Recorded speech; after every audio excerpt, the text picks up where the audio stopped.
They've told you that death is the end, that when your heart stops beating, when your final breath leaves your body, you simply pass into the hands of God, into eternal rest, into nothingness.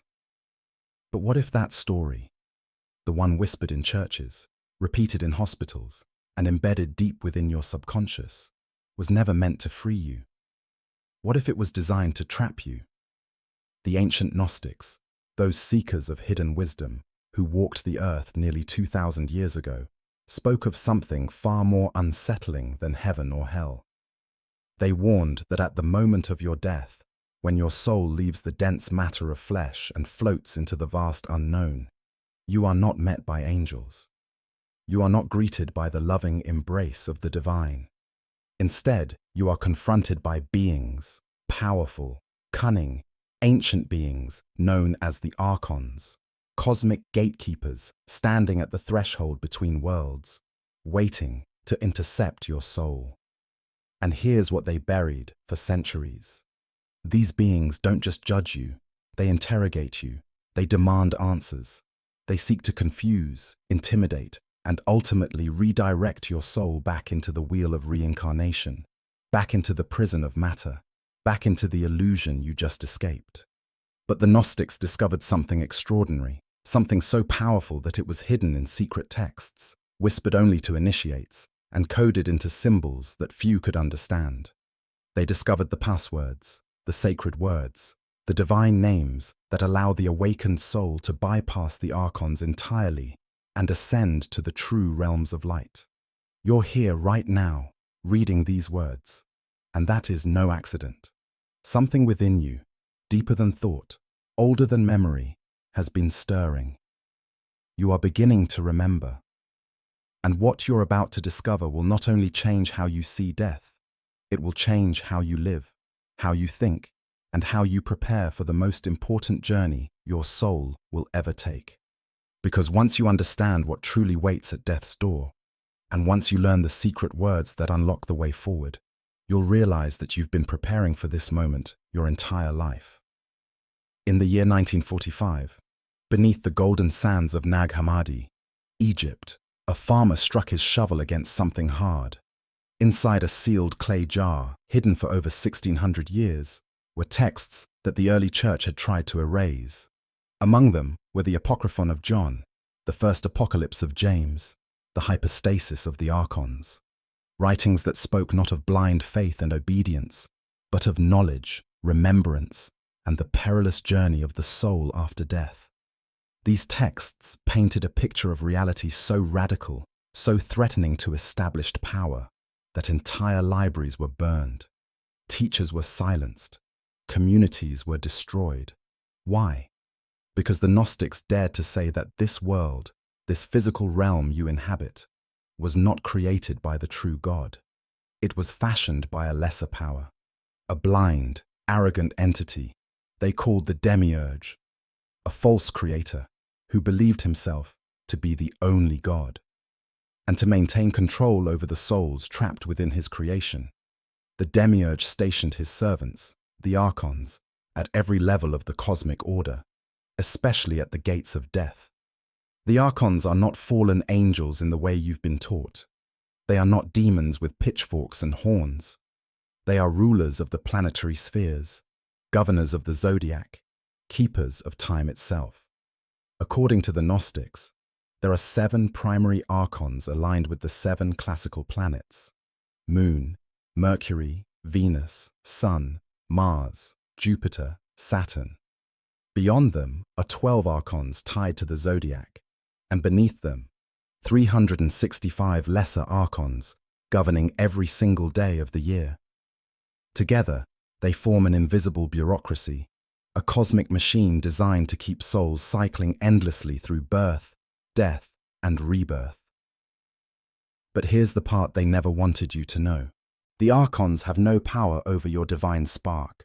That fragment of the true source, the piece of infinite light that resides within you, is beyond their reach. They cannot touch it. They cannot destroy it. But they can deceive it. They can confuse it. They can make it forget itself. And if they succeed, if they convince your soul that it is guilty, unworthy, incomplete, then you will agree to return. You will step back into the wheel. You will reincarnate, not because you must, but because you forgot who you truly are. The moment your physical body dies, your consciousness does not simply vanish. According to the Gnostic teachings, the soul begins to rise, moving upward through layers of reality, passing through what they called the seven heavens. But these are not heavens in the blissful sense. They are checkpoints, controlled territories, each ruled by an Archon. And at each gate, the soul is stopped, questioned, tested. Imagine it like this. You've just left your body. The pain is gone. The weight is lifted. You feel lighter than you've ever felt. But then, as you begin to ascend, a figure appears, majestic, radiant, imposing. It speaks with authority. It demands to know who you are, where you are going, by what right you pass through this realm. And if you hesitate, if you stumble, if you cannot answer, you are turned back. Or worse, you are convinced that you need to go back, that you have unfinished business, karmic debts, lessons to learn. This is the trap. And billions of souls have walked into it, lifetime after lifetime, never realizing that the judge standing before them was not divine, but archonic. The Gnostics understood this, and they prepared for it. They taught that the soul, before death, must be armed, not with weapons, but with knowledge, with words, with names, with recognition of its true origin. In the first apocalypse of James, one of the texts found at Nag Hammadi, there is a dialogue between Jesus and his brother James. James asks, "What will happen to me when I die?" And Jesus does not offer vague comfort. He offers instruction. He tells James exactly what he will encounter. He describes the powers that will try to stop him, the questions they will ask, and most importantly, the responses James must give. These responses are not prayers. They are declarations, statements of identity, passwords. The soul does not beg. It does not plead. It declares, "I am a child of the light." The soul answers, "I bear the seal of the ineffable." When the third Archon challenges, "Prove your worth," the soul responds, "I am not subject to your judgment." These are not mere words. They are keys. Because the Archons operate on a system of authority and hierarchy. They bow to that which is greater than themselves. And when a soul speaks with the authority of the true source, when it invokes the names of the Aeons, the divine emanations of the Pleroma, the Archons must step aside. They have no choice. The cosmic law binds them. But here's the catch. You must know the words. You must remember them. Because if you arrive at death's door unprepared, if you have spent your entire life asleep, distracted, identified only with your body, your name, your story, then when the Archons appear, you will not recognize them for what they are. You will mistake them for gods, you will submit, and you will be sent back. This is why the Gnostics emphasize Gnosis, direct inner knowing. It was not about belief, it was about remembrance. It was about stripping away every false identity until only the divine spark remained. Because that spark, that fragment of eternal light, knows the way home. It knows the names. It remembers the origin. But it can only speak if you, in this life, learn to listen. So what are these secret names? What are the passwords the Gnostics spoke of? The texts are cryptic. They had to be. These teachings were transmitted orally, hidden in symbols, encoded in rituals. But fragments remain. In the books of Dieu, an esoteric Gnostic text, the soul is instructed to call upon the name Aberamento, a word of power that opens the gates. In the Pistis Sophia, another sacred text, the soul invokes the mystery of the ineffable, the nameless name that transcends all archonic authority. In the secret book of John, the soul declares its origin in Barbelo, the divine forethought, the first emanation of the true God. These are not random words. They are resonances, frequencies. They carry the signature of the pleroma, the fullness, the realm of pure light beyond the reach of the demiurge. When spoken with awareness, with conviction, with remembrance, they act as vibrational keys, unlocking passages that the Archons cannot close. But the deeper secret is this: the true password is not a word at all. It is recognition. It is the soul's unwavering knowing that it does not belong to this world, that it is not defined by its actions, its karma, its story. The true password is the spark's refusal to be deceived. And that refusal is cultivated here, now, in this life, through the practice of awareness, through the shedding of illusions, through the daily choice to turn inward and remember. Think about it. If you spend your entire life believing you are only this body, only this personality, only this collection of memories and desires, then when death comes, you will identify with the story the Archons tell you. They will show you scenes from your life. They will make you feel guilt, shame, regret. They will say, you have not learned enough. And because you believe them, because you have no anchor in your divine identity, you will agree. Then when the Archons appear, you will not be fooled. You will see them for what they are, and you will pass through. The Gnostics also taught about the veil, a boundary between the lower realms and the pleroma. This veil is not a physical barrier. It is a field of forgetfulness, a zone of confusion designed to make souls turn back. Many near-death experiences describe a moment of choice, a point where the soul feels it must return, often because of unfinished attachments, because of loved ones left behind, because of fears that linger. The Gnostics would say, this is the veil at work. It plays upon your attachments. It uses your own emotions against you. The way through the veil is detachment, not cold indifference, but sacred detachment. The recognition that love does not bind, that true connection exists beyond form, that your loved ones are not their bodies either. When you understand this, when you release the grip of earthly attachment, the veil loses its power. You see it for what it is, a final test, and you choose to continue upward. There is a practice the Gnostics used, and it is one you can begin today. Every night before sleep, lie still and imagine your soul leaving your body. Visualize yourself rising, floating upward. As you ascend, imagine beings appearing before you, figures of light, voices of authority. Do not fear them. Do not worship them. Simply observe them. Then, in your mind, speak these words. I am a child of the eternal light. I come from the pleroma, where no Archon rules. I know the names of the Aeons. Feel the power in those words. Feel the truth beneath them. This is rehearsal. This is preparation. Because the moment of death is not the time to learn. It is the time to remember. Another practice is the practice of the sacred name. In the silence of meditation, call upon the name of Barbelo, the Divine Mother. Call upon the name of Autogenes, the self-generated light. Call upon the name of the true God, the one beyond naming.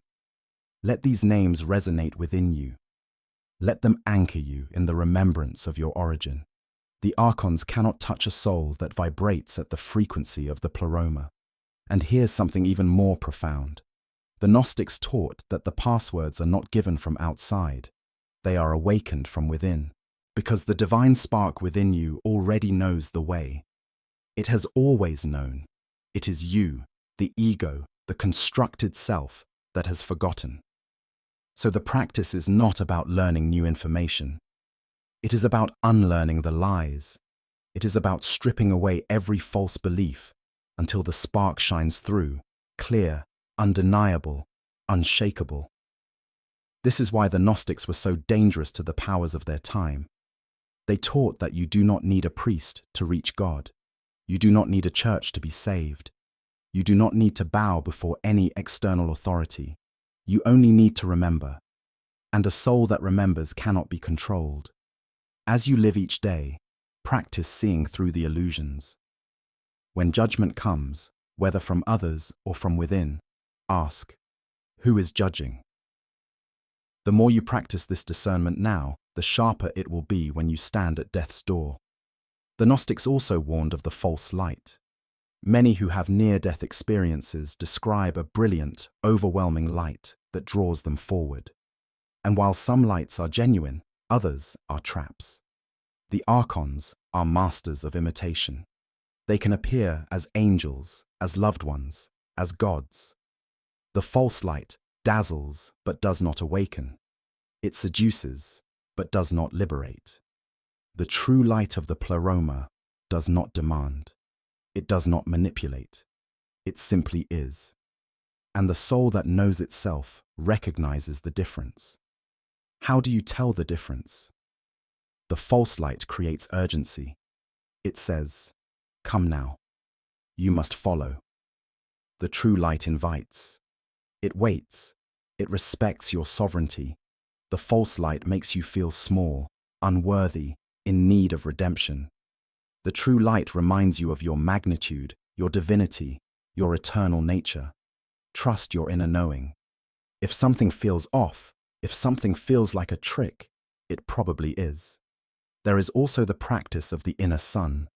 The Gnostics taught that within every human being is a sun, a radiant core of divine light. In moments of stillness, place your awareness in the center of your chest.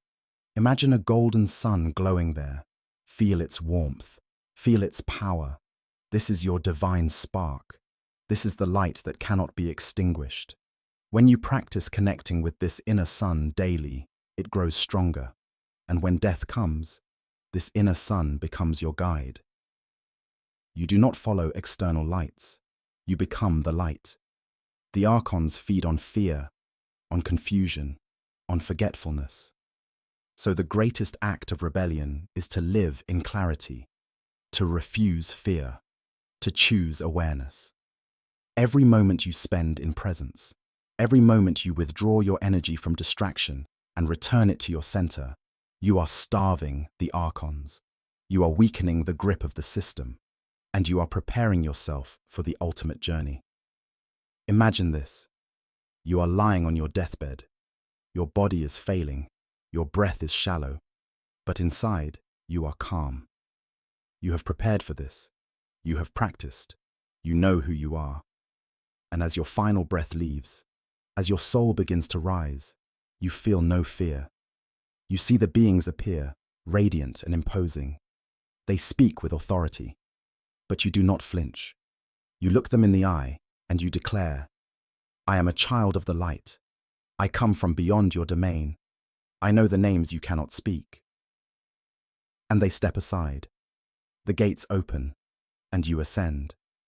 This is not fantasy. This is the teaching. This is what the Gnostics preserved at great cost. This is the knowledge they hid in the deserts of Egypt, waiting for souls like yours to find it, to remember it, to live it. You are not here by accident. You are not reading these words by chance. Something within you is waking up. And the more you nurture that awakening, the more you practice Gnosis, the more you remember your origin, the less power the Archons will have over you, both in this life and in the life beyond. So what will you do with this knowledge? Will you let it fade into the background noise of your daily life? Or will you take it seriously? Will you begin today to practice the art of remembrance? Will you rehearse the passwords? Will you cultivate the inner sun?